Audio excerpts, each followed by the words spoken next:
Hey everyone, welcome back to Confess and Chill. How are you all doing tonight? If you've been here before, you already know this isn't the place for easy stories. It's where we listen to the kind of truths people whisper into the dark, the ones that sound almost too human to say out loud. And if you're new here, take a deep breath. Because tonight's confession isn't about loud betrayal. It's about something quieter, something that creeps in under the disguise of care. It's about a daughter, a father, and a stepmother who learned how to twist love into loyalty. One comment at a time. So, settle in, dim the lights. Let's step into this one together, for slowly. Because some manipulations don't shout, they whisper. The title of tonight's story is My Stepmom Tried to Turn Me Against My Mom, and it almost worked.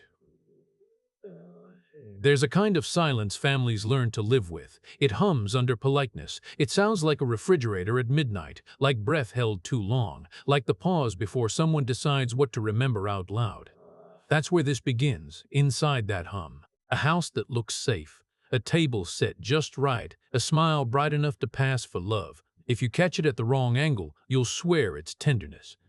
Turn your head a little, and the light changes. My name doesn't matter yet. Just know I'm 26, and there's a version of me I almost became. A careful copy of someone else's idea of me. She's the girl who confuses, balanced with obedient, who calls it fairness when she is repeating a script that never had her lines in it. I came close to becoming her. Close enough to hear her voice when I blink. My parents divorced when I was 19. No big betrayal, no headlines, just fatigue. The kind that builds in the grout of a life, the kind you only see once you move the couch. Dad rented a duplex with pale walls and labels on every shelf. Mom stayed in the lake house where every room smelled faintly like lemon and warm air, and something that might be baking even when it wasn't. I started going to Dad's more. Order felt like safety. I called it being fair. Mostly, I didn't want to stand next to a grief that looked exactly like mine. Her name is Lila. The first time I met her, she was arranging tulips with a surgeon's focus. Her smile said, "I already know the best way to love you. You'll catch up." On the counter sat a lemon tart with powdered sugar laid down like fresh snow. I took a bite and felt forgiven for something I hadn't done. Hope is sneaky like that. It dresses up as dessert and promises it's here to help. She started small. "Does your mom still live by the lake?" I nodded. "She must love it there." A pause. "Even if it keeps her stuck." "Stuck?" A small laugh, a soft shrug. "Ignore me. I hate when women shrink their lives to fit old walls." It sounded like a compliment aimed at me, a quiet indictment aimed at someone else. Silk-wrapped blade. I swallowed and pretended the tart was only sweet. At dinner, she slid a second serving onto my plate. "You need your fuel. Your mother always forgets the protein, right?" "She doesn't," I said. "She taught me how to make chicken." Lila colored, quick and pretty. "Right, of course." The next week it became, "You look pale. Is your mom still doing those very long cleanses?" "She doesn't do cleanses." "Good," she said, relieved. "I just worry women your age inherit our generation's mistakes. I worry is a leash that pretends to be a hand to hold." Dad didn't notice. He is the kind of man who oils a hinge and calls it harmony. If you don't name the noise, he assumes it can't be that loud. Lila learned his rhythms quickly. The more she handled, the less he asked. "The summer you sprained your ankle," she said lightly. "Your dad left a meeting early to get you from camp." "That was Mom," I said. "She drove 4 hours in a storm." "Oh, of course." Bright smile. "Your dad wanted to. He always wanted to. He's always providing." And there it was. Effort moved like furniture. Mom's work turned into Dad's intention while the plates stayed put. Rewrites don't arrive as a manifesto. They drift in like weather, one line, then another, until the sky you grew up with isn't the sky you're standing under now. Mom asked about my sleep, my work, the weird cricket noise in my car. When I prodded, "Do you like Lila?" she said, "I don't know her. She didn't campaign. She refused to turn herself into a contestant." At the time, it irritated me. Later, I understood. She was saving my life in small, unremarkable ways, like setting out water before I knew I was thirsty. My birthday was the first crack I can name. Lila baked strawberry cake with whipped cream dusted in sugar, exactly like the one in a photo album I hadn't seen in years. While we cut slices, my phone buzzed. A picture from Mom of the same cake on her counter, a note. "Come by tomorrow and I'll add candles." Lila leaned in, saw the screen, and sighed. "Oh, honey, don't let her guilt you into splitting the day." "It's not guilt," I said. "It's cake." "She loves beginnings," Lila murmured, "even if she can't maintain." The words didn't hurt right away. They traveled. Found the place in me that organizes the world with labels. Stuck one on my mother when I wasn't looking. That night I dreamed I was walking a beach with two shores. Dad's bright kitchen on one side, Mom's porch on the other. Every time I chose, the tide erased my footprints. When I woke, the choice still felt wet. After that, concern grew legs. A text accidentally sent to me instead of Dad. She said her mom's taking her to the doctor. Should we ask for the bill? Ol followed immediately by, "OMG, wrong chat." "Ignore me." Haha, I didn't ignore it. The laugh sat in my stomach like a borrowed insult. I told Lila I might move in with Mom for a few months to save money. "Great," she said too brightly. "Mothers and daughters can be tricky, but trying is good. Tricky, boundaries, enmeshment. I just hope she sees you as you are now, not the child she lost." "She didn't lose me," I said. "Joint custody." Poor word choice. Hands raised.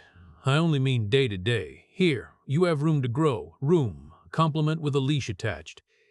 Then came the recital that wasn't. "It still breaks my heart," she murmured while folding napkins.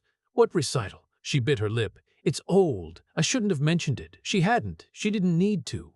I spent a day interrogating my memory for a missed performance that never happened, like being haunted by a ghost Lila commissioned. At the auto shop, I blurted to Mom, "Were you ever late to one of my recitals?" She thought. "I was late to pick you up once. Traffic." "You were 9, I cried. "You gave me a gummy bear and said we could rewind the day if I wanted." The real memory arrived like relief cracking ice. There was kindness in it. And now a fingerprint smudge I couldn't unsee. Doubt is cheap to plant. Repair is expensive and paid in time. The storm night was where the slope steepened. Dad was out of town. Dad was out of town. Lila lit candles, tuned the radio to old jazz, made the house sound like a movie that always ends well. She asked about my week in a voice I'd learned to fear. Gentle, precise, every question a corridor leading to a locked door. Then her hand on my knee. "Your dad remembers a few nights. I'd never want you to minimize that." Something metallic snapped open in me. My brain, faithful and treacherous, built a montage. Mom with a glass on the porch, Mom laughing with her friend, Mom handing me a beer on my 21st. Ordinary. Beds are for sleep. Floors tell the truth. I typed a text to Mom. "Why would Dad say you drank when I was a kid?" Then deleted it. I texted Dad instead. "Did Mom drink when I was little?" No reply. Plain, I told myself, or cowardice. When no one answers, fear writes the story and casts you as prosecutor and witness and judge. Dad called the next morning, cheerful and breathless. "Hey, kiddo, everything good? Did Mom drink when I was little?" I asked. A pause. Paper sounds, the kind people make when they need time. "No," he said. "She had a rough year after the divorce. We all did. But she didn't have a problem. I'm sorry if something made you think that." Something has a name, I thought. It wore tulips and a lemon tart and my safety like a sweater. I drove to the lake house. Mom was in overalls, hair up, painting the kitchen, a soft green that looked like calm learned to stay. She saw me, set the brush down, and asked, "What's wrong?" Before I spoke, I spilled. Not a speech, a flood. The protein, the cleanses, the recital that wasn't, the drinking that wasn't. Her face softened but did not break. "I'm sorry," she said. "For what?" "That's a terrible place to stand." She took my painty hand and squeezed. "Do you want me to talk to her?" "No," I said. "I don't want a war." "Okay," she said. "Then let's write a peace treaty." We sat at the table and wrote boundary sentences like recipes. "I won't discuss the other parent with you. If you have a concern, bring it directly to her. I won't respond to insinuations. I'll leave conversations that hurt my relationships. We practiced them out loud. It felt like learning a language I should have grown up speaking. Sometimes healing really is grammar with a backbone. I went back to Dad's house with a map folded in my pocket. Lila had set the table like a holiday candles, cloth napkins, a centerpiece of those same tulips that had watched me say yes to her version of care. She called it a family check-in. Dad looked hopeful and scared, like a man listening to a leak and calling it rain music. Halfway through dinner, Lila cleared her throat. "I want us to all feel safe," she said softly. "So I'm going to name something hard." She turned to me. "Your mother has put you in the middle for years. You can't see it. That's what makes it dangerous." The words landed with the precision of someone who'd measured the throw. I placed my fork down. "I won't talk about my mom like this," I said, not louder than the radio, just steady. "I know you'll defend her," Lila said, smiling gently. "You're loyal. That's what I love about you." "This isn't defense," I said. "It's a boundary. We don't do sideways comments about her. Logistics only. If you have a concern, talk to her, not me." "Sideways comments?" she laughed. "Like the recital?" "That didn't happen," I said. Dad shook his head finally. "It didn't." Lila's eyes cooled. "So I'm a liar? I'm saying you keep painting my mother smaller to make your care look bigger." My voice surprised me, level, like a road that had finally been repaved. She folded her napkin into something sharp. "I have only ever looked out for you." "Let's mind our tone. I'm minding the harm," I said. Lila stood. "I won't be the villain in my own house." "I didn't cast you," I said. "I just stopped reading your lines." She left. The door did the slamming for her. Dad rubbed his temples. "You embarrassed her," he said, as if the sentence might open like a safe if he tried enough combinations. I stopped her. "She's sensitive. I'm your daughter," I said, "and I'm done auditioning." Clarity isn't loud, it's simply not available for negotiation. After that night, the air changed temperature. Lila didn't shout. She shifted. Compliments found their leashes again. Concern put on its silk gloves. I answered with 4 sentences that fit in my pocket. Not for discussion. That didn't happen. If it's mine, I'll say it. Logistics only. Every time I used one, something in me clicked back into place. Small sounds of a house remembering its frame. But control dislikes closed doors. When it can't get in through kindness, it tries the hinges. Inside, color-coded schedules, insurance policies, pantry inventories, the orbit map of a home that runs on obedience. Tucked in the back, on stationery that smelled faintly like lemons, a note: "I know boundaries can feel punitive."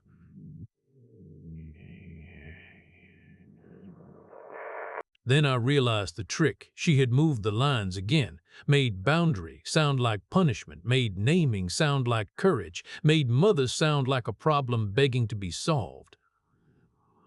I left the note where I found it. Some traps require witnesses to spring. That weekend, we had company. Dad's sister, my aunt, who weaponizes compliments without reading the instructions. "To the women who keep this family together," she toasted, looking at Lila. Glass clink, soft laughter. I swallowed and said, "Mom keeps things together too." My voice didn't tremble. That felt like a small country reclaimed. In the kitchen by the olives, my aunt cornered me. "I'm so glad your dad found someone stable," she said. "Mom is stable," I replied. "Of course," she rushed. "I didn't said never figuring, you know. I meant this." She gestured at stone counters as if quartz were a sacrament. "This is a countertop," I said. "Stability is showing up. My mom shows up." Lila entered on cue, smile like stage lighting. "What are we whispering?" "Stability." My aunt giggled. "She was just saying, we're good," I said. "We're good," I said. Lila's eyes flicked to me, calculation smooth as pouring cream. "Speaking of, your mom texted me," she said, producing her phone like evidence. "She said—" "Stop," I said, palm up. "I'm complimenting her," she chirped. "You're performing her," I said. "Different thing." Silence. The refrigerator hummed, brave as ever. From the living room, a laugh too loud to be honest. That night I lay awake and mapped the house in my head. Which doors stuck, Which windows sang, which rooms remembered who set the table first. Names have gravity. I was done letting mine orbit someone else's weather. The next morning, Lila set a list beside my coffee, shared expectations. 5 neatly numbered lines about respect, transparency, positive framing, family unity, safety. Underneath, in smaller script, please initial when you agree. I stared at the paper and felt it, a quiet, precise anger, the kind that doesn't need witnesses. I wrote 2 words at the bottom, the gentlest refusal I owned, not mine. Her smile that afternoon had a new seam. Kindness learns how to hold its breath when it isn't fed. A week without skirmishes. Then the phone call. Dad, light and casual, your mom mentioned you might take her car in for service. Do you need my card? Lila was worried she'd let it go too long. You know how she is about maintenance. You know how she is how stories get stolen.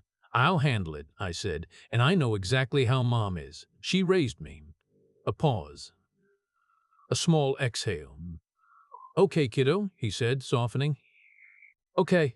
On the day I took Mom's car in, she sent a photo of the hallway we painted, a little crooked at the trim, like a signature.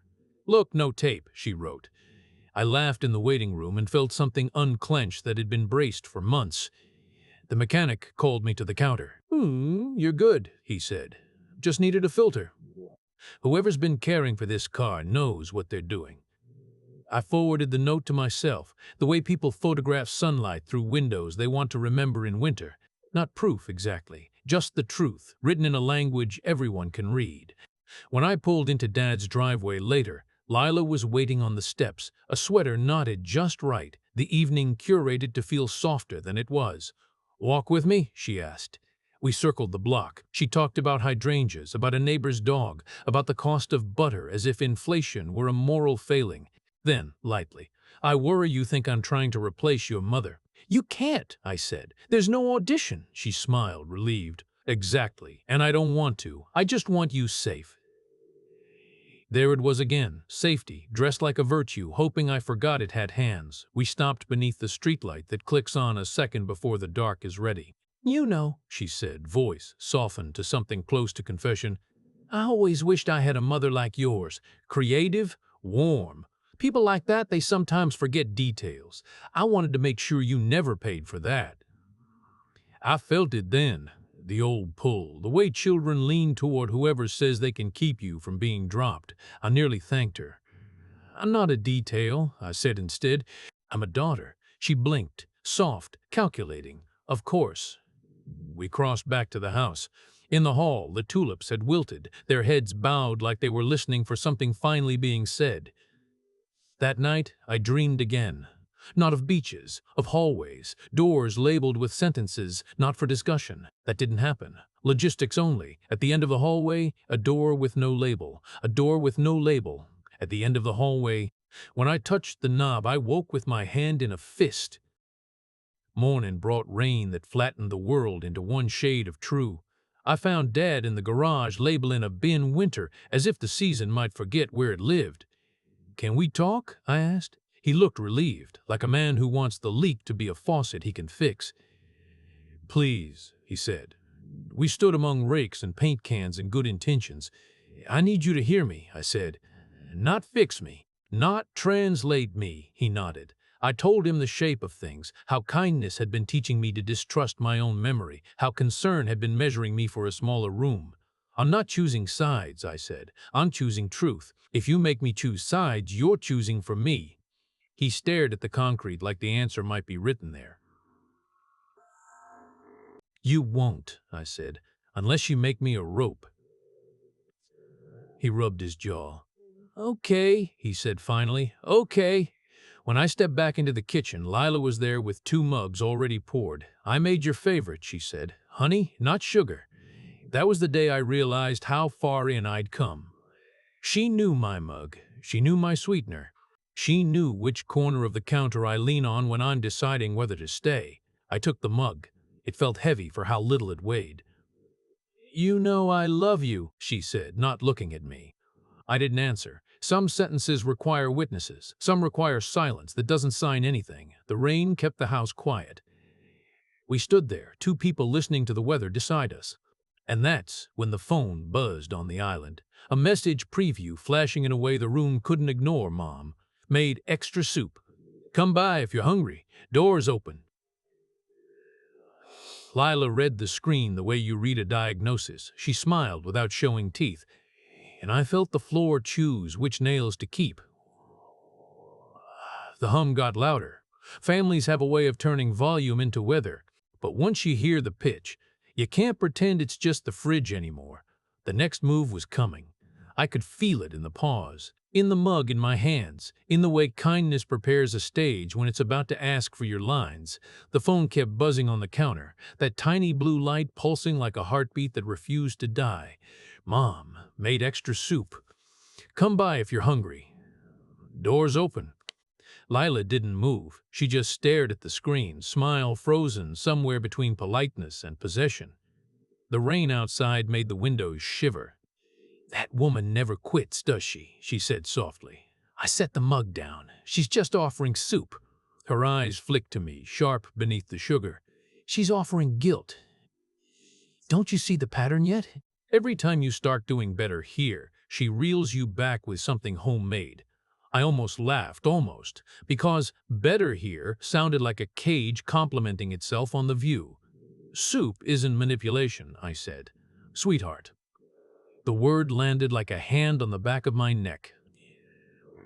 "You're so smart, but when it comes to your mother, you can't see straight." If you've ever been underwater too long, you know that moment right before you break the surface, when your body screams that air has a shape and you'll tear yourself apart to reach it. That's what standing in that kitchen felt like. I stepped back. "I'm going to her place." Her smile twitched. "In this rain?" "Yes." She tilted her head. "At least text your father. Tell him you're leaving." "I don't want him to worry." I knew what that meant. "Let me narrate your exit too." I grabbed my coat and keys. The sound of the zipper was louder than her voice when she said, "Tell her I said hello." Outside, the air was wet and electric. Every raindrop felt like punctuation final, decisive. I drove through the storm, headlights slicing gray into manageable pieces.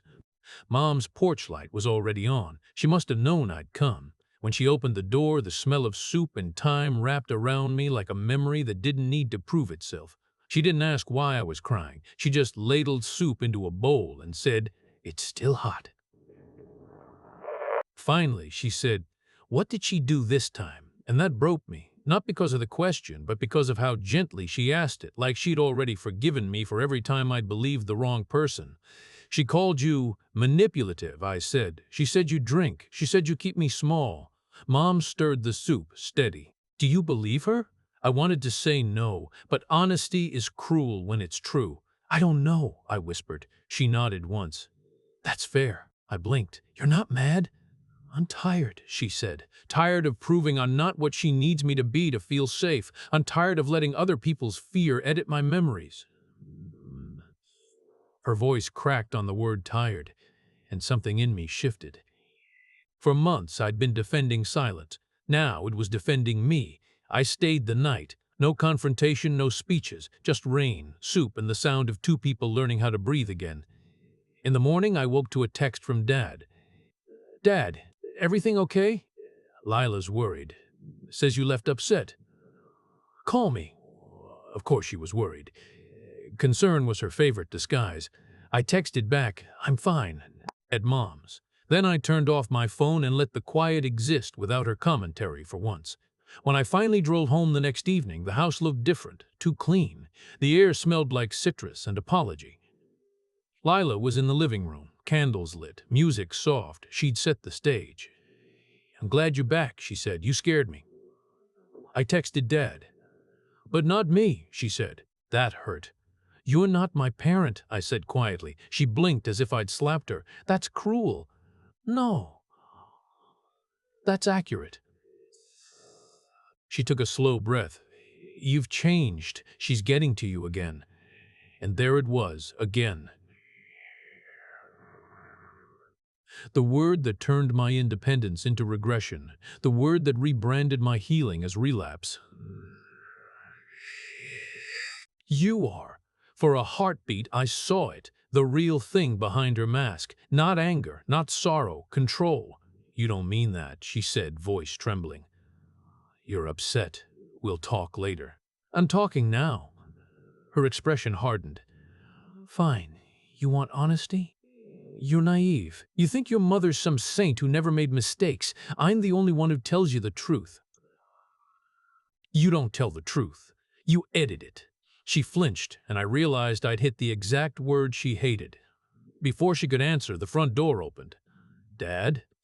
He froze halfway inside, reading the air. What's going on? Nothing, Lila said quickly. Just a misunderstanding.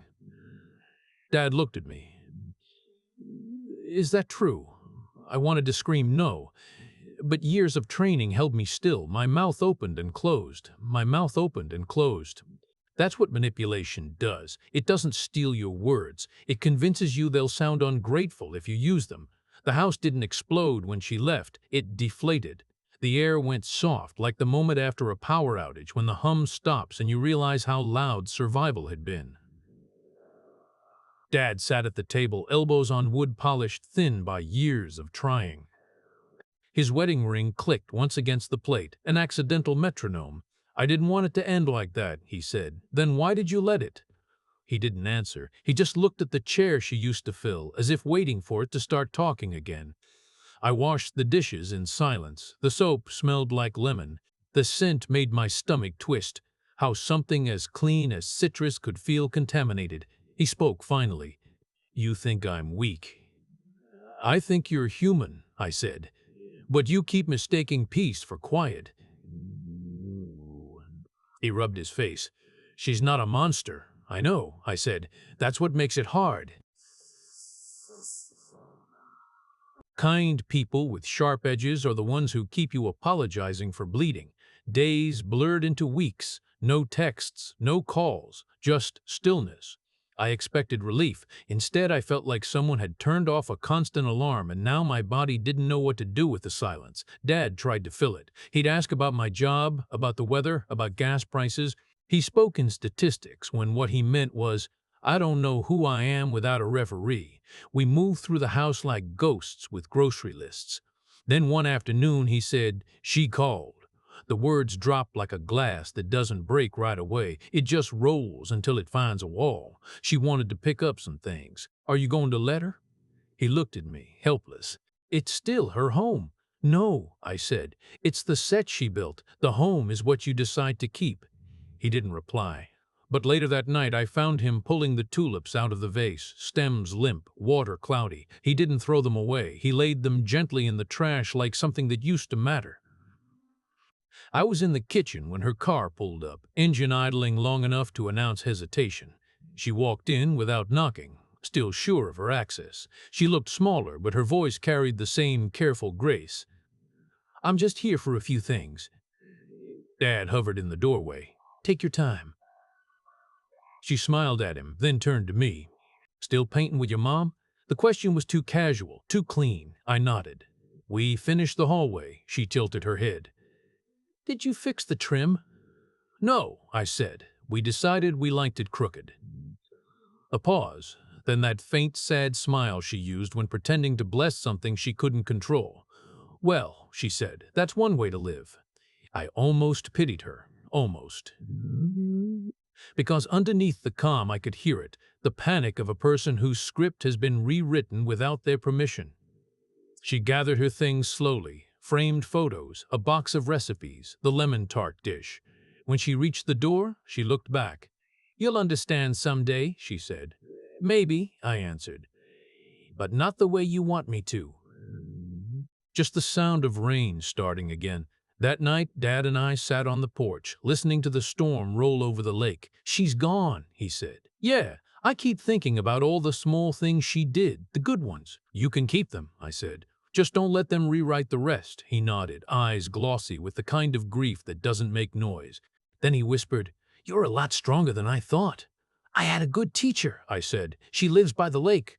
He smiled, and for the first time in years, it reached his eyes. The next morning I drove to Mom's with coffee and the empty tart dish. She was in the garden, dirt on her hands, sun on her shoulders. When she saw me, she wiped her hands on her jeans and said, "You look lighter." "Do I?" She nodded, like someone finally stopped auditioning. I laughed. Maybe I just fired the director. We went inside. She set the dish in the sink and said, "I was never worried you'd lose yourself, just that you'd forget the sound of your own voice." "I almost did," I admitted. She handed me a rag to dry the counters. "Then say something now, out loud, so you remember how it feels." I looked at her, the woman who never competed, never campaigned, never rewrote a single page. "I love you," I said. She smiled. "That'll do." That was the start of repair. Not fireworks, just repetition. Sunday calls, dinners that didn't need explaining. The kind of peace that feels like a room breathing again.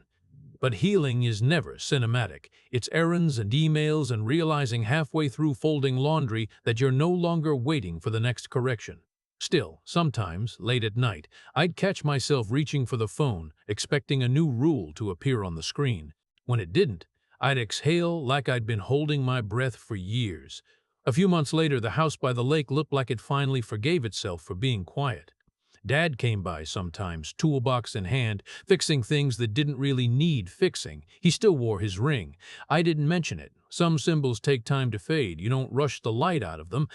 Lila never came back, but she mailed a letter. One page, neat handwriting. No apology, just context. "I hope you understand how hard it was to love someone who never learned how to fight for himself." I read it twice and folded it into the back of a drawer. Because that's what you do with relics. You don't destroy them. You just stop praying to them. In small ways, life began to sound normal again. Mom and I planted herbs on the porch, basil that refused to grow straight, mint that took over everything. She said, "Let it. Sometimes chaos is a kind of survival."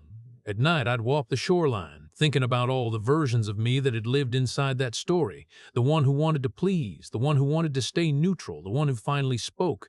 They still whispered sometimes, but quieter now, like ghosts learning manners. I realized clarity doesn't come as a revelation. It comes as permission to stop translating yourself into someone else's language. One evening, Dad called. He sounded nervous. "She's in another city now. New job, new start." "That's good," I said. "I think so too. Thank you for not making me choose." "I didn't," I said softly. "I just stopped choosing for you." We stayed on the line a long time, saying nothing, just listening to the distance rearrange itself into something almost gentle. Months passed.